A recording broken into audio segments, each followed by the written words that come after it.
Three American hostages were released from Russian custody. They were in prison yesterday. This was a result of a wide-scale multinational negotiation led by President of the United States, Joe Biden, assisted by Kamala Harris, the Vice President of the United States. Obviously, the State Department steeped in this, the National Security Director, all apprised, all involved in what was a very complex negotiation to get these Americans back.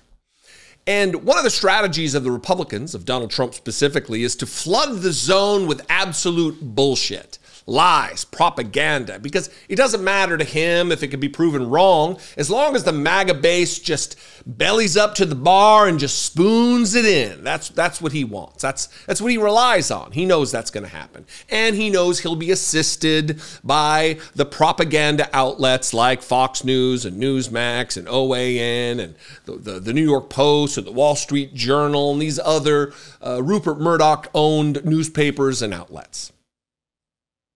It's a sight to behold. But yesterday, Evan Gershkovich, you've probably heard that name before. Paul Whelan, who I'm waiting for him to turn Trumper. He's a disgraced, bad conduct, discharged Marine. And then Alsu Kurmasheva. I don't know much about her. They were released. And Donald Trump in the past has taken credit for what would be the release of Evan Gershkovich. Here's a video he posted on True Social a few months ago talking about how as soon as he's reelected, Evan Gershkovich is going to be released. And this is all part of the larger framing here about the nonsense that they spew, the giving reasons for. Because then I'm going to get to, as you know from the title, and that J.D. Vance is debasing himself and now saying that it was because of Donald Trump's strength and the fear that he engenders among world leaders, including, I guess, Vladimir Putin, who he can never have a cross word for, who he stood shoulder to shoulder with in 2017 in Helsinki with Vladimir Putin and took the side of Vladimir Putin rather than more than a dozen intelligence organizations about Russians' interference in the 2016 election. Donald Trump effectively committed treason next to a hostile foreign power, but J.D. Vance wants you to believe that it's, oh no, Donald Trump is the reason that these hostages were released. First, watch Donald Trump, then we'll get to the rest of this nonsense. Evan Gershkovich, the reporter from the Wall Street Journal who is being held by Russia, will be released almost immediately after the election, but definitely before I assume office. He will be home. He will be safe. Vladimir Putin, president of Russia, will do that for me, and I don't believe he'll do it for anyone else, and we will be paying nothing. Biden likes to pay massive numbers. We will be paying nothing. Thank you very much. Interesting that Donald Trump would say that as soon as he's elected, and even maybe before I take office, but as soon as I'm reelected, it's going to happen. Check this headline out from BBC. After 2,043 days in a Russian prison, Paul Whelan finally heads home. Let's do an experiment here. Hey, Siri. What was the date 2,043 days ago? It was Saturday, December 29th, 2018. Thank you, Siri. I guess this kind of begs a question here. In 2018, who was president of the United States? Let's do the math here. 2024 minus 2018, carry the one. Yeah, it was Donald Trump. And Donald Trump would remain in office until January 20th, 2021. So why, pray tell, did Donald Trump not do the easy work to get Evan Gershkovich released while he was president? He was captured. He was taken into custody while Donald Trump was president. Why did he not do it if it was so easy and he has such a good relationship with dictators across the globe?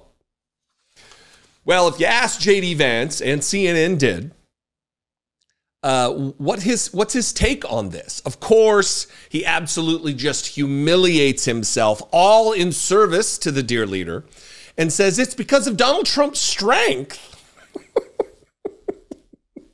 It's because of Donald Trump and his strength that this multilateral, multinational, Democratic administration-led negotiation, that's the reason. It's because of Donald Trump's strength, not because of anything else. Watch dipshit J.D. Vance. Do you have a reaction to the news that just came out about the prisoner swap that will bring 2 Americans back home potentially? Look, I think it's great news, at least what little we know. We certainly want these Americans to come back home. It was ridiculous that they were in prison to begin with, but we have to ask ourselves, why are they coming home? And I think it's because bad guys all over the world recognize Donald Trump's about to be back in office, so they're cleaning house. That's a good thing, and I think it's a testament to Donald Trump's strength. It's a testament to the strength of the dear leader, who's not in office, who didn't take part in these negotiations, who didn't do it when he was in office, and had nothing to do with it now. But it is because of Donald Trump.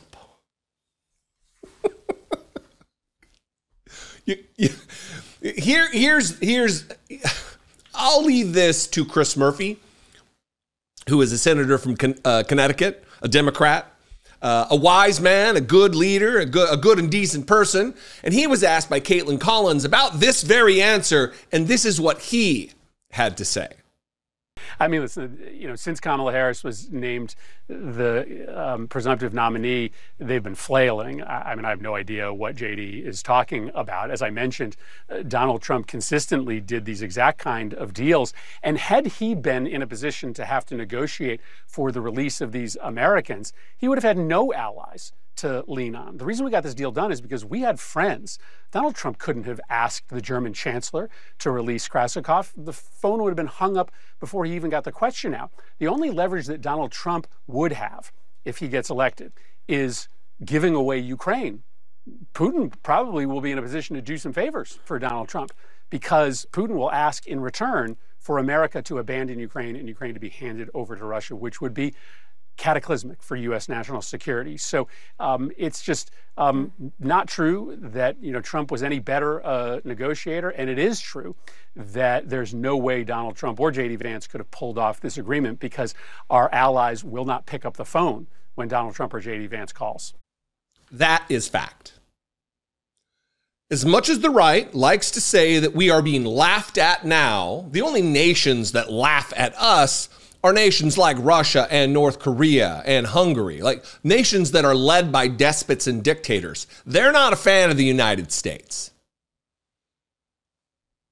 But our allies are now our allies once again because we do not pose an unhinged disaster in waiting like we did when Donald Trump was president of the United States. Also, it should have been noted that this guy got taken into custody when Donald Trump was in office. Donald Trump had hundreds and hundreds and hundreds and hundreds of days, more than 500 days to get this guy out, and did not do it. Could not do it. The winning response to this, though, is Jake Sullivan, Joe Biden's national security advisor, and he was asked about this J.D. Vance response, and he put it succinctly, clearly, and accurately. My second question, today is clearly a day of celebration, but already there is some criticism, including from the Republican vice presidential nominee, J.D. Vance, who moments ago said, I think what this demonstrates, I think that really what this shows is that a lot of bad guys across the world are worried that Donald Trump is coming back into office. Your response to those comments? I don't follow. Yeah. Thank you, Jake. I don't follow. Next question. That's it. Look, the choice is clear. To use an overused line, the choice this November is very clear. Do we want strength? Do we want to be held up and respected on a global stage? I can tell you, I just traveled internationally, and one of the first questions out of everybody's mouth when they find out I'm an American is, what in the f*** is going on? Donald Trump is a nightmare.